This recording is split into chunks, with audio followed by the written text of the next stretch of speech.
want to challenge himself to be great, let him try to be great, you know. So, you know what I'm saying? I'm with it.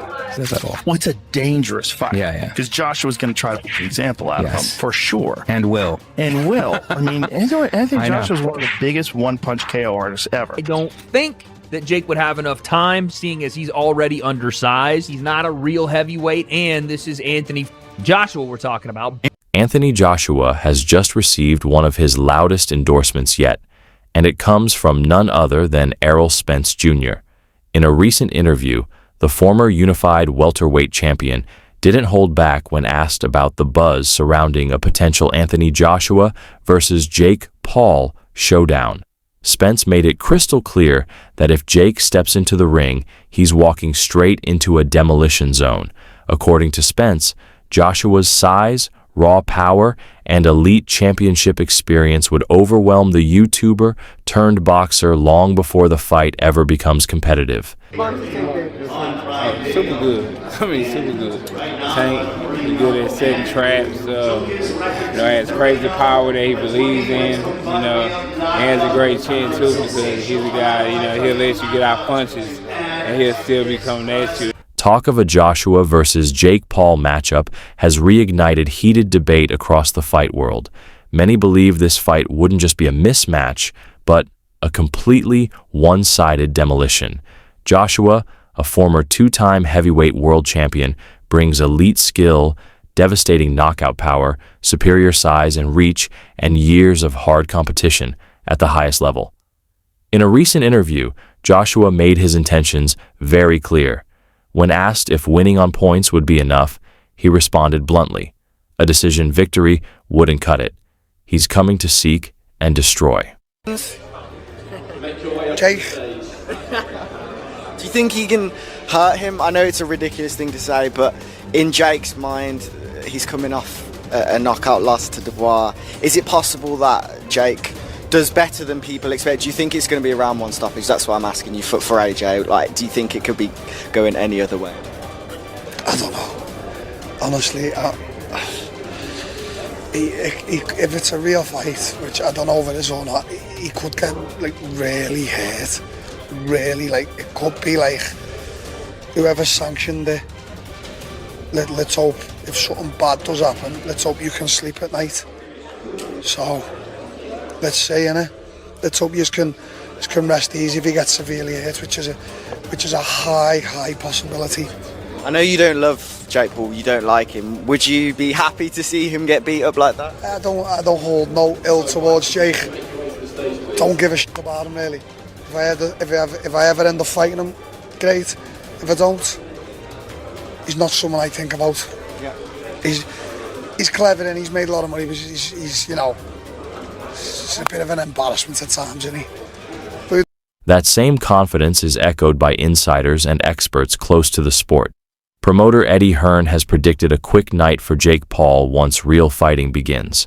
Hearn believes there's a strong chance Paul wouldn't survive the early rounds against Joshua's pressure and power. People can't speak, yeah, but it's obviously scripted, isn't it? I'm like, no, one, that's illegal. I mean, this is a professional contest. Two, we would never sign up to anything that's going to make AJ look bad or devalue him, lose rounds, go loads around. Do you think there's any world in which AJ pulls back, though? No, absolutely. He couldn't do that as a fighter. He would be incapable of going in there and holding back. I mean, I think the only thing that's a bit harsh is if Anthony Joshua doesn't knock him out in the first round, he should be ashamed of himself. Like, fine, give us two, or three. Because if Jake does move, he can look after himself. It's not like he's just going to get one shot round the arm and... Errol Spence Jr. has also joined the growing list of elite fighters taking shots at Jake Paul, and he didn't stop at criticism.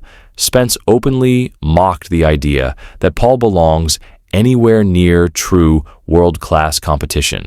Laughing off the matchup, he joked that the YouTuber turned boxer should stick to fighting opponents who don't hit back. When Paul's name came up again, Spence smirked, saying he couldn't believe fans were seriously entertaining matchups between Paul and legitimate champions. Paul called you. Would there be a number you do it for? Former UFC middleweight champion Michael Bisping has weighed in on the potential clash, pointing out the massive physical gap between the two fighters. Bisping stressed that Jake Paul simply cannot handle the power and force behind Anthony Joshua's punches. Referencing Joshua's past bouts against heavy hitters like Francis Ngannou, Bisping highlighted just how devastating Joshua's shots can be, suggesting the mismatch in strength and experience could make the fight extremely one-sided. Anthony Joshua and gets flatlined. Every single punch that was thrown was landed, and every punch that landed put Francis Ngannou down, okay? So to stand there and think that Jake Paul, who's much, much smaller, who has way less experience, that doesn't weigh anything near him, is going to have a chance, and not to mention the technical abilities. Let's just talk about that. Not to mention the technical abilities or experience. We're talking about an Olympic gold medalist, remember, from back in the day, who's then gone on to become a true British boxing icon, or a worldwide boxing icon, let's be honest, right? There's no way that he loses to Jake Paul. Anthony Joshua himself delivered the strongest warning of all. He said he doesn't just plan to win, he plans to destroy Jake Paul in the very first round. Joshua made it clear there will be no holding back and no mercy. From the opening bell, he intends to apply heavy pressure, unleash explosive power, and end the fight quickly, proving the massive difference in skill, experience, and raw power as soon as the fight begins. He started saying this. Is there any clause that says you need to go easy on Jake Paul? Honestly, I haven't seen that part, but no, there's no clause. I heard that he fought Mike Tyson in 14-ounce gloves. I heard that he was going to fight Deontay in 12-ounce gloves, and then he chose to fight me in 10-ounce gloves. So there's no part. He wants to go easy. Then I think Wade claims that Jake Paul's so-called secret weapon ahead of the Anthony Joshua fight has now been revealed. According to him, Paul has been training with a rotating group of heavyweight sparring partners specifically chosen to mirror Joshua's size, reach, and ring presence. The strategy is designed to expose Jake to real heavyweight power, sharpen his reactions, and help him adjust to the kind of pressure he's expected to face on fight night. Joshua fight, if you're Jake Paul, who hasn't fought someone in the top, realistically, the top 50. I know Tommy Fury is ranked in the top 50, but anyone that is a top 50 fighter, even in your weight class, let alone a top 10, top 5 heavyweight in Anthony Joshua, who was a 2-time heavyweight champion of the world. Can you get prepared for a guy like that if you brought in, let's just say, a deity, freaking Zeus, Hercules, whoever, to prepare you? Could you do it? I don't think that Jake would have enough time, seeing as he's already undersized. He's not a real heavyweight, and this is Anthony fucking Joshua we're talking about. But I will say there were rumors going around that Jake was not taking this fight as seriously as he needed to. That Jake was dilly-dallying, flying to go see F1 in Miami after his press conference, and then going to see his girl all the way in the Netherlands if she's trying to qualify for, I think, the Olympics or something else. There was this post from his girlfriend. I don't know if, again, this was in the Netherlands or where it was at,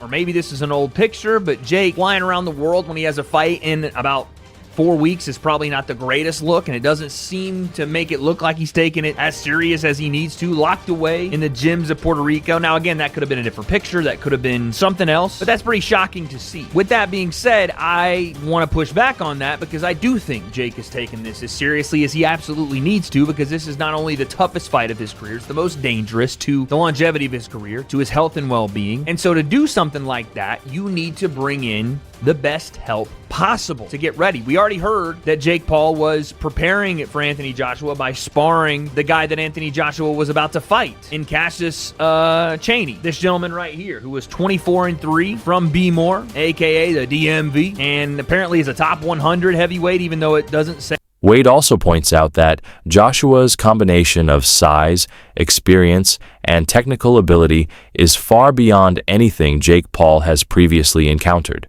Even at a stage where some consider Joshua past his prime, his conditioning, confidence, and composure remain elite. Wade suggests that Paul may be underestimating the resilience and tactical intelligence of a fighter who has survived countless high-stakes battles. In his view, Joshua presents not only a physical challenge, but a serious psychological test as well.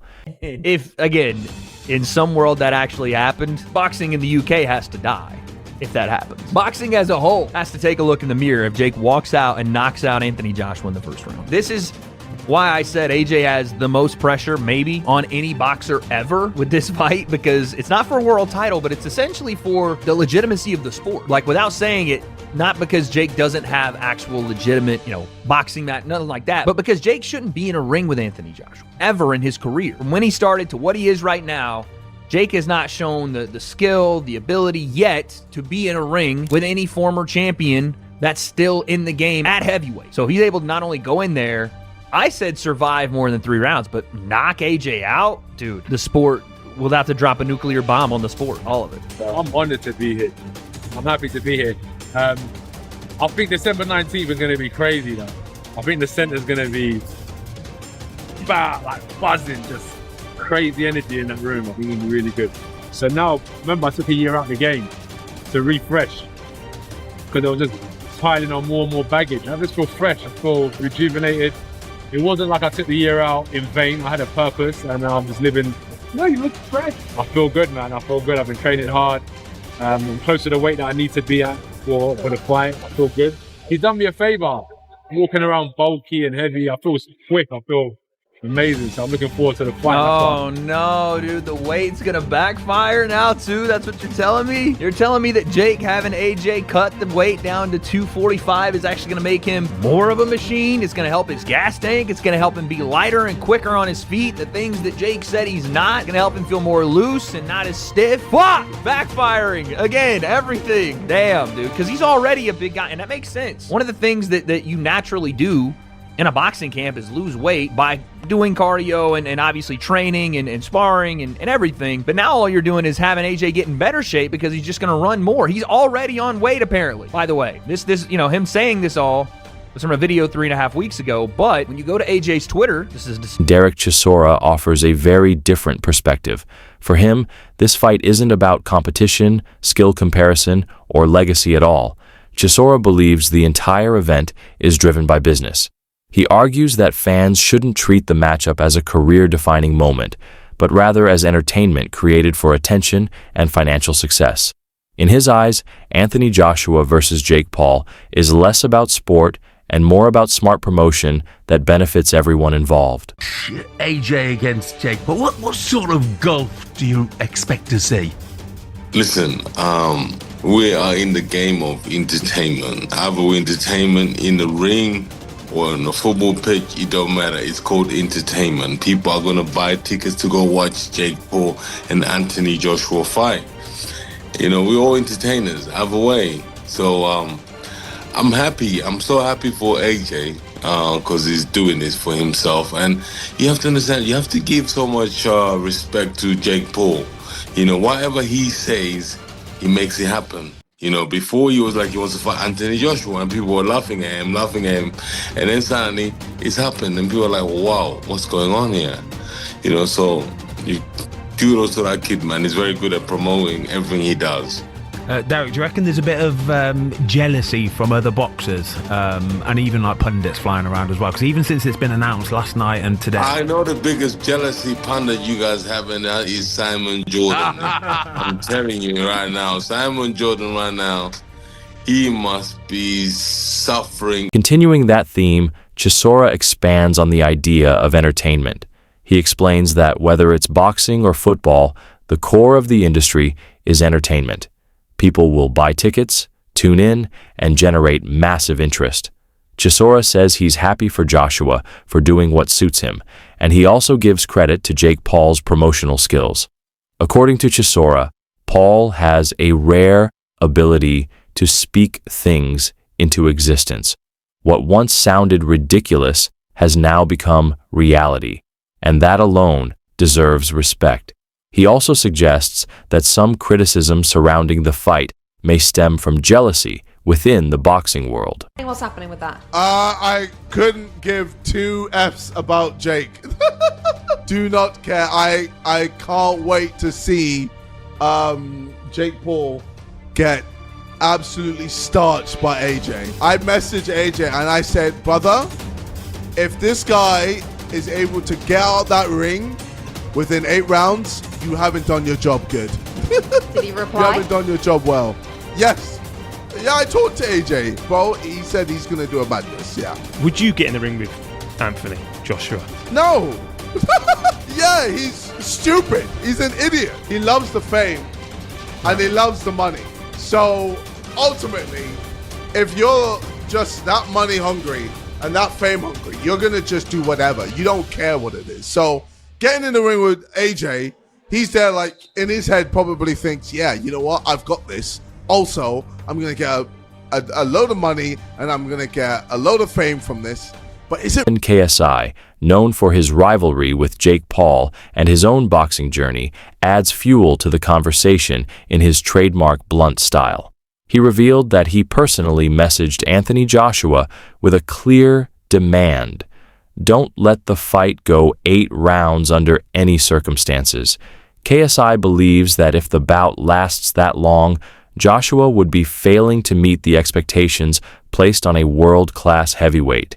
In his view, the responsibility on Joshua is massive, as fans worldwide are comparing both fighters in every possible way. Goes in, pops him a few times in the face, walks out of 150 million quid. No one will remember the fact he fought Jake Paul. They'll remember the fact he knocked Klitschko out in Wembley in 2017. Totally agree with that. So I'm kind of, whilst I don't like it, and I don't like the way that Jake Paul gravitates to these brilliant athletes and like a moth sucks the life out of them because he gets a benefit of association, because I think they deserve all the association.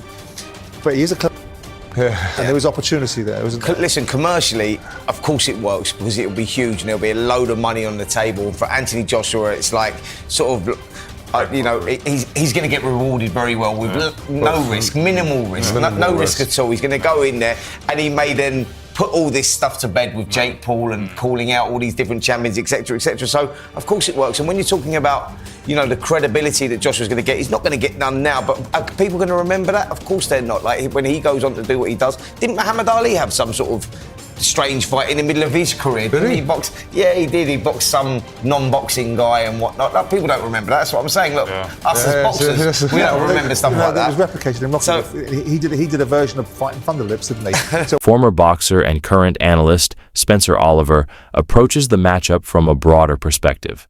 Rather than focusing solely on who would win, Oliver believes the fight represents something bigger for boxing itself. He compares the situation to Muhammad Ali's era, when Ali sometimes took unconventional fights that captured mainstream attention. Oliver suggests that a Joshua versus Jake Paul bout could create a similar moment, where sport and entertainment collide, bringing new eyes to heavyweight boxing and expanding the sport's global audience. This is a 34-year-old Anthony Joshua. This is a terrifying human being. Terrifying. Again, a guy who survived Usyk twice. You saw what Usyk did to Dubois? You see Usyk take out Dubois? Did you see that? I mean, that's the Usyk you're talking about. There's an Usyk that rocked Tyson Fury, who's fucking 6'9". So Jake Paul's 6'1" versus 6'6" Anthony Joshua. Jake weighed in for the Tyson fight at 199. Joshua against Ngannou was 252. 6'6". Not just 6'6", but 6'6", and knows how to use every fucking inch of it. Knows how to keep that stick in your face. He was keep that jab in his face, and that right hand, if it hits you, you're fucked. And he's not worried about you the way he's worried about Usyk. You can't move like Usyk. You can't constantly be frustrating and overloading his nervous system.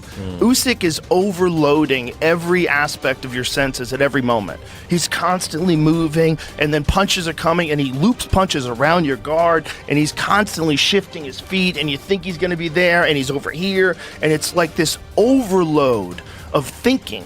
It's not a casual, relaxed fight where you can kind of move around and get your groove and he's going to stay on the outside and you're going to... No, it's just constant. He survived that guy twice. He survived, in my opinion, the most skillful heavyweight of all time. Twice. And you're going to go box him? And the toughest guy you fought before was 40 years old Anderson Silva? Those are the toughest guys so far you fought? You lost to Tommy Fury, who's a very good boxer, but this is a giant Olympic gold medalist heavyweight.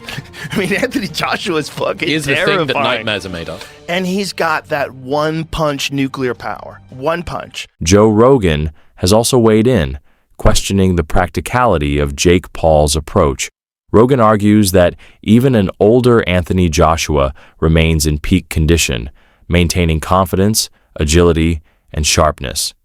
He believes Paul's boxing style, while effective against less experienced opponents, may struggle against a seasoned heavyweight with championship experience. Rogan emphasizes Joshua's tactical awareness, mental toughness, and ability to perform under pressure, suggesting that this fight could become a brutal learning experience if Paul underestimates the challenge. Asked Deontay Wilder, who does he think will win the fight? And he said, whatever's in the contract for the person to win, that's who will win. And let me counterpunch. What Wilder is saying is what a lot of people are fearing, right? You know, the Jake Paul FDA that, hey, he has to win each and every fight has been one of those things that has been lingering around in the boxing world.